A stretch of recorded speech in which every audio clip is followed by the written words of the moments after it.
warahmatullahi wabarakatuh. Perkenalkan nama saya Rini Aprianti, mahasiswa MPDR angkatan 2024 semester 3 dari Universitas Terbuka. Pada kesempatan kali ini, saya akan menjawab pertanyaan pada diskusi 3 tentang pendidikan formal dan pendidikan informal pada mata kuliah studi komparatif pendidikan dasar di berbagai negara. Soal pertama, dalam konteks pendidikan dasar di Indonesia, bagaimana perbandingan antara manfaat dan tantangan dari pendidikan formal dan informal?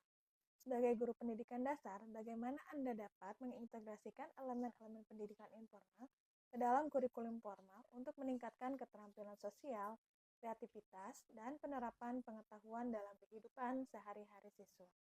Pengertian pendidikan. Pendidikan adalah usaha sadar dan terencana dalam mewujudkan suasana belajar dan proses pembelajaran agar peserta didik secara aktif mampu mengembangkan potensi dirinya untuk memiliki kekuatan spiritual keagamaan, pengendalian diri, kepribadian, kecerdasan, akhlak mulia, serta keterampilan yang diperlukan dirinya, baik untuk masyarakat, bangsa, ataupun negara. Sedangkan pendidikan formal adalah pendidikan yang dilakukan melalui jalur pendidikan di sekolah-sekolah, di mana jalur ini memiliki jenjang pendidikan yang runtut serta jelas. Pendidikan formal dimulai dari pendidikan dasar, berlanjut ke menengah, hingga ke pendidikan tinggi. Pendidikan formal adalah pendidikan yang dilakukan di lembaga pendidikan secara resmi. Salah satu contohnya adalah pendidikan yang dilakukan di sekolah. Nah, ini adalah pengalaman saya sebagai guru pada jenjang SMP di SMP Negeri 1 Purwakarta yang berlokasi pada Kabupaten Purwakarta, Jawa Barat. Adapun beberapa manfaat dari pendidikan formal, yang pertama adalah kurikulum yang dibuat secara sistematis dan terstruktur sesuai dengan komponen yang ditetapkan pada kurikulum nasional.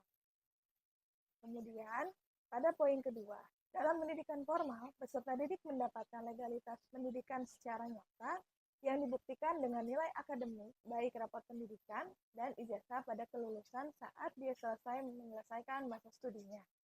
Kemudian, poin yang ketiga, pendidikan formal juga membantu peserta didik untuk lebih disiplin terhadap aturan sekolah formal yang bersifat ajak, tidak instan, dan sudah baku. Kemudian yang keempat, memakan waktu yang lama untuk proses pembelajarannya. Yang kelima, tenaga pembimbing atau guru harus memenuhi kualifikasi tertentu. Dalam hal ini, lembaga pendidikan formal berorientasi pada pengembangan manusia Indonesia secara utuh. Namun, dalam pelaksanaannya tentu terdapat tantangan pada pendidikan formal. Yang pertama, pembelajaran yang kurang fleksibel karena bersifat teoritis dan terasa kaku. Kemudian, yang kedua, beban administrasi guru yang sekarang banyak sehingga pada pelaksanaannya praktik pembelajaran di kelas, guru kurang inovatif dalam proses pembelajaran. Dalam hal ini, lembaga pendidikan formal berorientasi pada pengembangan manusia Indonesia secara utuh. Namun, dalam pelaksanaannya tentu terdapat tantangan pada pendidikan formal. Yang pertama, pembelajaran yang kurang fleksibel karena bersifat teoritis dan terasa kaku. Kemudian, yang kedua, beban administrasi guru yang sekarang banyak sehingga pada pelaksanaannya praktik pembelajaran di kelas, guru kurang inovatif dalam proses pembelajaran. Adapun pendidikan non-formal merupakan aktivitas belajar di luar sistem sekolah atau di luar pendidikan formal yang dilakukan secara terorganisir. Pendidikan informal ini dilaksanakan secara terpisah dan merupakan bagian penting dari suatu kegiatan yang lebih besar dalam melayani sasaran peserta didik tertentu dan tentunya belajar dengan cara tertentu pula.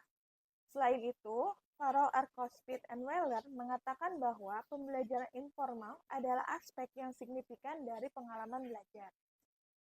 Kemudian ada manfaat dari pendidikan informal. Yang pertama atau poin pertama adalah dalam pendidikan informal lebih bersifat fleksibel karena berdasarkan pengalaman langsung peserta didik. Kemudian poin yang kedua, dalam pendidikan informal mendorong untuk menemukan kreativitas, pembelajaran secara langsung dan nyata, dan mengasah keterampilan sosial dari peserta didik tersebut. Kemudian yang ketiga, memberikan ruang yang lebih luas sesuai dengan minat dan bakat peserta didik. Yang keempat, keluarga dan lingkungan berperan penting dalam proses pendidikan peserta didik. Yang kelima, pendidikan informal dilakukan tanpa adanya batasan waktu serta ruang. Yang keenam, guru pada pendidikan informal adalah orang tua dari peserta didik tersebut. Sedangkan dalam proses pelaksanaannya tentunya terdapat tantangan pada pendidikan informal. Yang pertama, dalam pendidikan informal tidak ada komponen baku dalam pembentukan kurikulumnya. Mereka melakukan pendidikan secara bebas tanpa terpaku pada kurikulum yang ada. Kemudian yang kedua, secara legalitas, maka pendidikan informal tidak selalu mendapat pengakuan secara legal atau secara resmi. Yang ketiga, pada proses pembelajaran berlangsung, tentunya divariasikan sesuai dengan fasilitas yang tersedia.